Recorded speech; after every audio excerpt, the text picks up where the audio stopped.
خیر میرے بھائی حضرات، ایک بات عرض کرنا چاہتا ہوں، سوشل میڈیا کا زمانہ ہے، ہائی ٹیک زمانہ، ڈیجیٹل زمانہ، کوئی شخص کیا بول رہا ہے، کیا پڑھ رہا ہے، راتا راتی سمجھئے کہ 24 گھنٹے کے اندر آدمی مشتہر پوری دنیا میں ہو جاتا ہے۔ ایک ویڈیو وائرل ہوتی ہے ایک رہبر کی، دلی کے اندر شاید غالباً وہ پروگرام چل رہا ہے اور بیرسٹر اسد الدین اویسی صاحب بیٹھتے ہیں محفل کے اندر، کئی سانسد بیٹھے ہوئے ہیں، پپو یادو جی بھی بیٹھے ہوئے ہیں، اور پپو یادو شاید کچھ قیمتی باتیں کہنا چاہتے ہیں، اور میری نگاہوں نے دیکھا، آپ کی نگاہوں نے دیکھا، اور پپو یادو نے کہا کہ ایک بات سن کر آپ جائیے، اور نماز کا ٹائم ہو چکا تھا۔ میرے دوستو، بیرسٹر اسد الدین اویسی کا جو جملہ تھا وہ جملہ یہ تھا کہ آپ سے قیمتی نماز ہے، اور وہ چھوڑ کر جاتے ہیں اور نماز دوگانہ یا ماشاءاللہ وہ نماز اپنی ادا کرتے ہوئے نظر آتے ہیں۔ سیاست کے اندر نماز کی پابندی، میاں نماز تو چھوڑیے، اس شخص کو تہجد چھوڑتے نگاہ حبیبی نے نہیں دیکھا، اور بہت سارے لوگوں نے، لیکن پھر بھی دنیا اسے میرے دوستوں پتہ نہیں کس کس کا دلہ کہتی بھی نظر آتی۔ خدا کی قسم، بیرسٹر اسد الدین اویسی کی شان میں مجھے ایک ہی شعر یاد آتے ہیں میرے دوستو، اللہ سلامت رکھے اس بندے مرد مجاہد کو کہ پارسائی پہ تیری داغ ضرور آئے گا، پارسائی پہ تیری داغ ضرور آئے گا، اتنا آسان نہیں اس قوم کا رہبر ہونا۔ جی میرے دوستو، آئیے اسی کے پارٹی کے بہار کے صدر، قدر نیتا، غریبوں کی آواز، عالی جناب اختر الایمان صاحب دامت برکاتہم العالیہ ہمارے درمیان تشریف رکھتے ہیں۔ میں ان سے گزارش کر رہا ہوں کہ اپنی دین کی باتوں سے ہم سامنے کو نوازیں۔ میرے بھائیوں، آج ہم دو بات کہنا چاہتے ہیں۔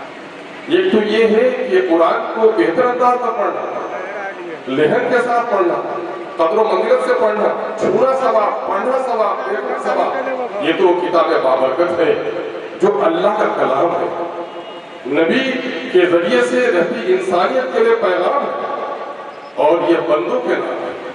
قرآن خود کہتا ہے کہ اے لوگوں، یہ قرآن یہ ہے جس میں تمہارا ذکر ہے۔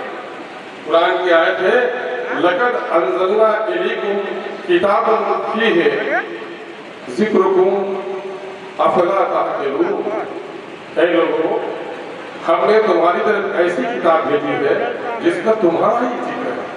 اگر بغور آپ سمجھیں تو قرآن کا موضوع انسان ہے۔ قرآن انسان کے جملہ زندگی سے بحث کرتا ہے، اس کے وجود سے بحث کرتا ہے، اس کی زندگی سے بحث کرتا ہے، اس کے آخرت کی فلاح و خسران کے بارے میں اس کا آگاہ کرتا ہے۔ لیکن افسوس اس بات کا ہے کہ ہم لوگ اس سے بہت دور ہو گئے ہیں۔ الحمدللہ ہمارے علماء نے بہتر انداز میں ابھی جب سے خلیج سے رابطہ ہندوستان کا بڑھا ہے، قرآن کو عربی لب و لہجے میں پڑھنے کا چلن بھی عام ہو گیا۔ اللہ کرے اس میں اور بہتری آئے، لیکن قرآن کریم کے ساتھ اتنا ظلم ہو رہا ہے اس وقت، میں سمجھتا ہوں دنیا کی کسی کتاب پر ظلم نہیں ہوتا۔ یہ سچ ہے کہ دنیا میں سب سے زیادہ پڑھی جانے والی کتاب قرآن مجید ہے، لیکن افسوس ہے کہ سب سے زیادہ بغیر سمجھے ہوئے پڑھے جانے والی کتاب قرآن مجید ہے۔ میرے بھائی، قرآن پکار کر کہتا ہے افلا تعقلون، افلا تدبرون، تم تدبر نہیں کرتے۔ اس طوفانیہ انداز میں قرآن کہتا ہے اے پڑھنے والوں، اے مسلمانوں، تم میری آیات پہ غور نہیں کرتے، تم تفکر نہیں کرتے، کیا تمہیں عقل نہیں ہے؟ لیکن اس کے باوجود بھی ہماری عقلیں اس طرح ماری گئی ہیں کہ ایک لمبے عرصے کے بعد بھی ایک ہمارے بڑے عالم دین حضرت مولانا محمود الحسن صاحب دیوبندی اسیر مالٹا، جب مالٹا کے قید سے چھڑا کر مولانا آئے رہا ہوگا تو عرب وہاں پر دیوبند میں انہوں نے ایک بڑا جلسہ بلایا، اور اس جلسے میں علماء کو بلایا کہ دوران اسیری میرے اوپر 2 راز کا انکشاف ہوا ہے، میں چاہتا ہوں کہ اس کو آپ تک پہنچاؤں۔ بڑے لوگ فکر مندی کے ساتھ گئے کہ مولانا کیا کہنا چاہتے ہیں۔ میں آج دیوبندی فکر کے عالموں سے کہنا چاہتا ہوں، کیا اس کی نصیحت پر ہماری برادری عمل کر رہی ہے؟ اگر کر رہی ہے تو لائق صدقہ مبارک ہو۔ وہ نہیں کر رہی ہے آبادی ہماری، تو غور کرنے کی ضرورت ہے۔ کیا کہا مولانا نے کہ دوران اسیری کے ہم پر دو راز کا انکشاف ہوا ہے۔ ایک یہ ہے کہ مسلمانوں کی موجودہ تباہی و بربادی کی اصل وجہ قرآن سے دوری ہے، اور دوسرا آپس کا نفاق۔ ڈاکٹر اسرار رحمت اللہ علیہ نے کہا مولانا ایک ہی بات کہہ دیتی تو کافی تھی کہ قرآن سے دوری، اور مولانا نے کہا کہ میں نے اب عہد کر لیا ہے کہ کریا کریا قرآن کے مکاتب کھولوں گا تاکہ صحیح سلیقے سے بچے قرآن پڑھ سکیں، اور قرآن کے معانی و مفاہیم سمجھاؤں گا، اور میں عام لوگوں کے درمیان میں قرآن کے درس کو عام کروں گا۔ اے کاش اس نصیحت پر اگر ہم عمل کر لیے ہوتے تو ہندوستان میں موجودہ وقت مسلمانوں کی جو ذلت اور رسوائی ہے شاید ہم اس سے نکل سکتے ہیں۔ مجھے اور آپ کو یاد ہونا چاہیے کہ پیارے آقا صلی اللہ علیہ وسلم نے حجۃ الوداع کے موقع پر جو پیاری نصیحت کی تھی، عرفات کے ٹیلے پر کیا کہا تھا آپ نے کہ میں تمہارے درمیان دو چیزیں چھوڑے جا رہا ہوں، تم اسے مضبوطی سے پکڑ لو گے تو کبھی گمراہ نہیں ہوگے، اللہ کی کتاب اور اپنی سنت۔ دو کا مطلب دو کا مطلب بھائی بھی نہیں، دو کا مطلب پونے دو بھی نہیں۔ میرے بھائی آئیے ہم آپ کے احتساب کریں، کیا قرآن سے وہ رشتہ ہمارا ہے؟ باپ کے مرے ہوئے 2 دن ہوئے ہیں، قبر کی مٹی بھی ابھی گیلی ہے، قبر کی مٹی، لیکن اگر باپ کے المیرا سے کوئی دستاویز مل جائے جو کیفی اور دیوناگری میں ہو، اور اس میں کوئی زمین کے فیصلات اور رقبہ کا علم ہو، تو ہم باپ کے غم سے نکل کر کسی لائق منشی کو تلاش کرتے ہیں، وہ پڑھ کر ہمیں سمجھا دے۔ پردیس سے جب کسی عزیز کا خط آئے تو بھوکا بھی بیٹھا ہے، اگر آپ دسترخوان میں تو پہلے خط چاک کر کے پڑھ لیتے ہیں، اگر ڈاکٹر کا نسخہ سمجھ میں نہیں آئے تو جان بچانے کے خاطر پڑوسی سے جا کر سمجھتے ہیں، اگر کلکٹریٹ کی کوئی نوٹس آ جائے جاننے والے نہ ہو تو جاننے والے کے پاس فون کر جاتے ہیں۔ لیکن میرے بھائیوں یہ بتاؤ تو یہ قرآن مقدس جس کا نزول اس لیے ہوا کہ ہماری زندگی کو صحیح راہ دکھائے، اور اس قرآن کا ایک فریضہ ہے کہ جو اس پر ایمان لاتا ہے آمنت باللہ کتبہ جب کہتا ہے تو اس کی ذمہ داری ہوتی ہے کہ وہ اس کتاب مقدس کو پڑھے، اور پڑھے نہیں اسلوب کی طرح بلکہ اس کو سمجھے، اور سمجھے ہی نہیں بلکہ اس پر عمل کرے، اور عمل کرنے سے معاملہ ختم نہیں ہوتا بلکہ اس کی دعوت کو عام کرے۔ یہ مسلمانوں کا پر قرآن کا حق ہے۔ آئیے ہم دل پر ہاتھ رکھ کر کہیں کیا ہم یہ حق ادا کر رہے ہیں؟ اگر آپ دیکھیں گے تو آج پچھلے 10-20 سالوں کے مقابلے میں حفاظ کی تعداد بڑھی ہے، اور حفاظ کے سلسلے میں ایک حدیث کہی جاتی ہے کہ جو بچہ حفظ قرآن کر لے گا وہ اپنے ایسے 10 خاندان کے لوگوں کی صفات کر سکے گا جس پر جہنم والی کو۔ لیکن میں نے ترمذی کی اور حاکم المستدرک کی حدیث پڑھی، اس میں یہ لکھا گیا کہ جو قرآن کو اس کے علم کو سیکھے، اس کے حلال کو حلال جانے، اس کے حرام کو حرام جانے، ایسے لوگوں کے لیے یہ خوشخبری دی گئی ہے، ورنہ قرآن پڑھ کر نماز ترک کرنے والوں کے لیے شاید یہ خوشخبری نہیں دی گئی ہے۔ میرے بھائی قرآن کی ایک آیت کو پڑھنا، اس کو سمجھنا 100 رکعت نفل نماز سے بہتر ہے، پیارے آقا نے کہا۔ لیکن آج ہمارا حال کیا ہے؟ آج اگر کوئی شخص عالم دین بن کر آتا ہے تو کیا وہ اپنے ابا جان سے کہتا ابا سورہ فاتحہ پڑھ رہے ہیں، کیا پڑھ رہے ہیں ذرا سمجھیے اس کو۔ نبی مکرم صلی اللہ علیہ وسلم کے صحابہ کا یہ عمل تھا، سورہ عصر کا جب نزول ہوا تو ایک صحابی دوسرے صحابی کو جب تک سورہ عصر سنا نہ دیتا تھا وہ باہم جدا نہیں ہوتا تھا۔ لیکن آج یہ دیکھیں گے کہ حضرت سیدنا عمر فاروق جب نبی کے دشمن تھے، جب وہ کفر اور شرک کی بستی میں جی رہے تھے تو قریش کے لوگوں نے کہا کوئی زیادہ نوجوان نہیں ہے جو عبداللہ کے بیٹے کا کام تمام کر دے۔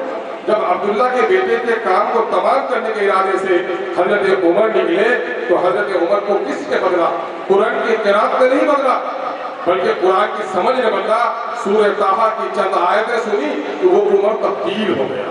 میرے بھائی عرب میں آپ صلی اللہ علیہ وسلم پر جو پتھروں کی بارش ہوئی وہ کس وجہ سے ہوئی؟ آپ نے قرآن کو پڑھ تک سمجھایا۔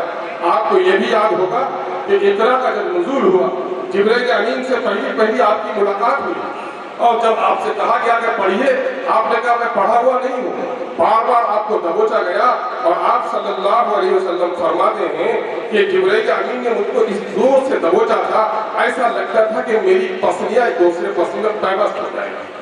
گھبراہٹ کے عالم میں لوٹ کر پیارے آقا صلی اللہ علیہ وسلم گھر کو آئے، اماں خدیجہ نے آپ کا برا حال دیکھا، کپکپاہٹ دیکھی، اور آپ نے کہا زملونی، مجھے اوڑھا دو، مجھے اوڑھا دو۔ آپ کی کپکپاہٹ کم ہوئی، تھوڑی دیر کے لیے طبیعت جب بحال ہوئی تو آپ اٹھ کر بیٹھے اور ہیرا کا پورا واقعہ سنائے۔ گرچہ اس وقت اماں خدیجہ نے آپ کو بڑی تسلی دی، لیکن اس کو اطمینان نہ ہوا کہ ان کے رشتے کے بھائی تھے ورقہ بن نوفل، اور ورقہ بن نوفل سے جا کر بی بی حضرت خدیجہ رضی اللہ تعالیٰ ام المومنین نے جا کر واقعہ بتایا۔ ورقہ بن نوفل نے جو باتیں کہی ہیں، ایک عیسائی عالم نے، اے خدیجہ لگتا ہے یہ وہی ناموس ہے جو نبیوں کے پاس اللہ کا پیغام لے کر آتا ہے۔ حضرت عیسیٰ کی تعلیمات میں ہے، ہوئے بدر آمنہ سے ہوئے دا دعائے خلیل و نوید مسیح، کہ یہ نبی آنے والا ہے، ممکن ہے کہ تمہارے شوہر نامدار کو اللہ نے انتخاب کر لیا ہے۔ اے کاش میں اس وقت نہیں ہوں گا جب کہ قوم ان کو نکال دے گی، میں رہتا تو ان کی مدد کرتا۔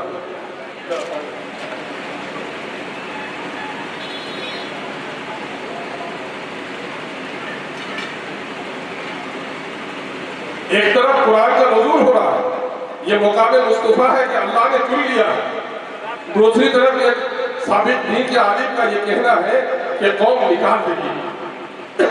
بھائیو، قرآن کا ایک نام کتاب فرقان بھی ہے، حق و باطل کا فرق کرنے والی کتاب، لیکن کیا آج اس کتاب مقدس پر ہمارا ایمان اس انداز سے ہے جس انداز سے ہونا چاہیے؟ پیارے آقا صلی اللہ علیہ وسلم کی حدیث مبارکہ آپ نے سنی ہے، حدیث جبرائیل ہے، اے جبرائیل جاؤ اس گاؤں کو الٹ دے، تلپٹ کر دے۔ اے خداوندہ، گاؤں کے بڑے بزرگ بوڑھے عورتیں مرد سب بدکار ہو گئے ہیں، لیکن ایک بندہ تیرا وہاں رہتا ہے جو پلک جھپکنے پر تیری نافرمانی نہیں کیا، نینو سیکنڈ نہیں کیا۔ عقل کہتی ہے کہ اسے بچانا چاہیے، لیکن خدا کہتا ہے اس کمبخت کے ساتھ الٹ دے۔ یہ تسبیح و مناجات میں مستغرق رہا، لیکن میرے قانون کے پڑک چھے ہوئے، لیکن اس کی پیشانی پہ بل نہیں۔ آج قرآن پڑھنے والوں، قرآن پر ایمان رکھنے والوں، گاؤں میں سودی کاروبار دندنا رہی ہے کہ نہیں رہی ہے؟ بہنوں کے حقوق پامال ہو رہے کہ نہیں ہو رہے ہیں؟ نماز سے غافل ہمارا نوجوان شراب کا عادی ہے کہ نہیں ہے؟ ہمارے تعلیمی اداروں میں بے ایمانی ہو رہی ہے کہ نہیں ہو رہی ہے؟ کتاب اللہ کے ساتھ ظلم ہو رہا ہے کہ نہیں ہو رہا ہے؟ مدرسے کے پیسے، ایک ایک مدرسے میں 25 لاکھ روپے آتے ہیں، 25 بچہ بھی نہیں پڑھتا ہے، اور اسے قال اللہ و قال رسول کا مرکز ہم گردانتے ہیں۔ اس کے خلاف اگر اٹھنے کے لیے تیار نہیں ہے، یقین جانیے ہم قرآن کے حامل نہیں ہو سکتے۔ مجھے معاف کیجیے اور یہ کہنے نہیں لیجیے، یہ کتے کی فطرت میں اللہ تبارک و تعالیٰ نے درندوں سے عدو دی ہے۔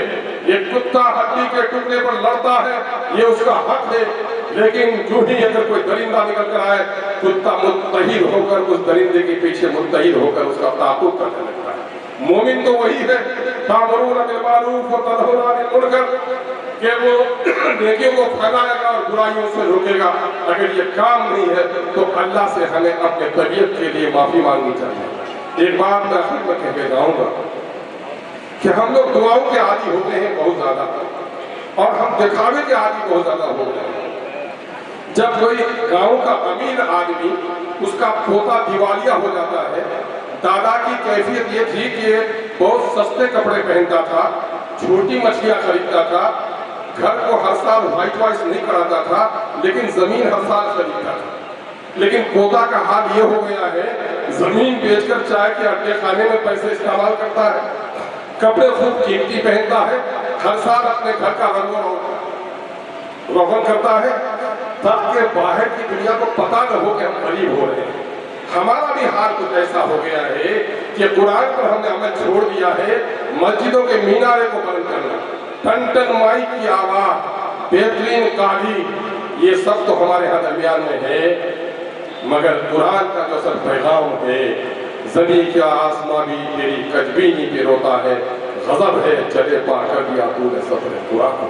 قرآن فریادی ہے کہ تعویذ بنا کے پلایا جاتا ہوں، وعدے وعید کی محفل میں ہاتھوں میں اٹھایا جاتا ہوں، میں تو آیا تھا دل میں بسنے کے لیے، اف میں دل ہی سے اٹھایا جاتا ہوں۔ آئیے عہد کیجیے اپنے بچوں کو قرآن کی تعلیم دیجیے۔ میں تو اس کا حامی ہوں کہ مسابقہ قرآن کی محفلیں منعقد کی جائے، لیکن مسلم بچوں کے درمیان سیرت کا کوئز یقیناً ہے کہ ایک نیک فعل ہے، لیکن سیرت کے کوئز کے کرانے کی ضرورت کیوں آئی ہے؟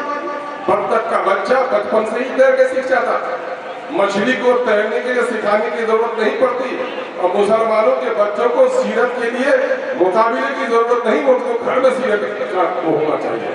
لیکن افسوس ہے کہ ہم لوگ آج بڑے عجیب و غریب ہو گئے ہیں۔ ایک بڑے عالم دین نے کہا، ایسا عالم دین جس سے اس کا ہر پڑوسی راضی ہو وہ مداہن ہو گیا۔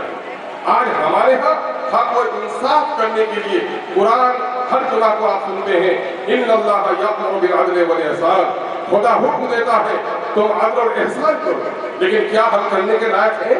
نہیں کرتے، کر بھی نہیں پاتے۔ کیوں نہیں کر پاتے؟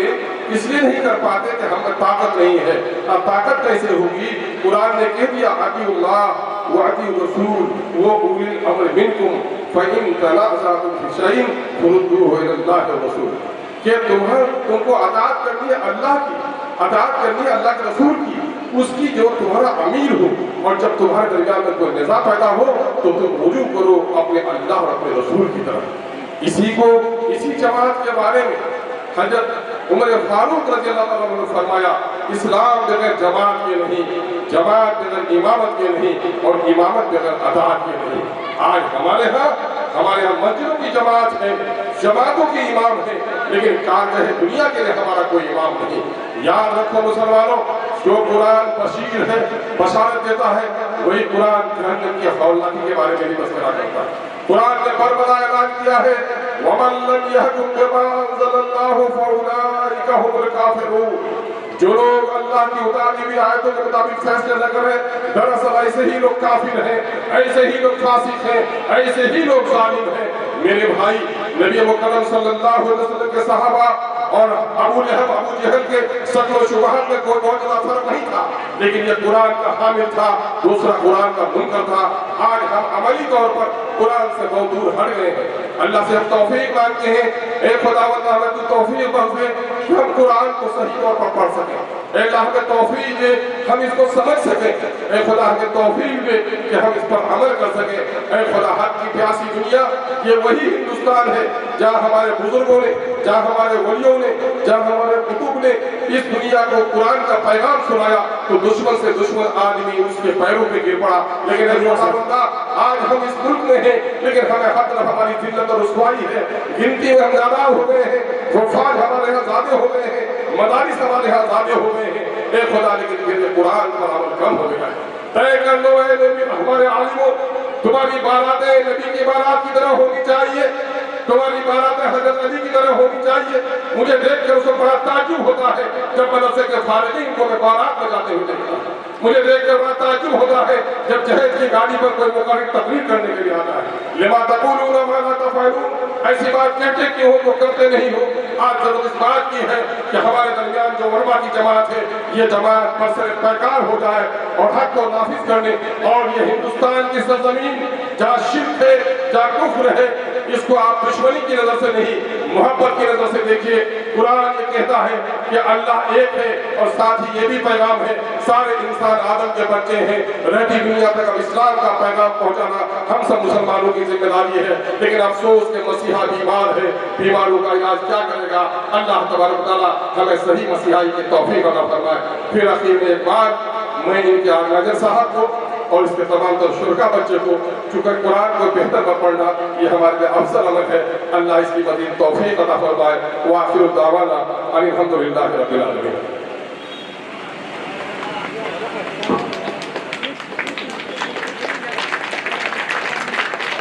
معزز سامعین، علی جناب اختر الرحمان صاحب کو خنسا اکیڈمی کی جانب سے اور اس بستی کی جانب سے، آپ سب کی جانب سے ان کی خدمت میں ایک ایوارڈ پیش کیا جا رہا ہے، سالار ملت سلطان صلاح الدین اویسی ایوارڈ۔ میں چاہتا ہوں کہ جناب حضرت مولانا شاہد ناصری الحنفی دامت برکاتہ العالیہ کے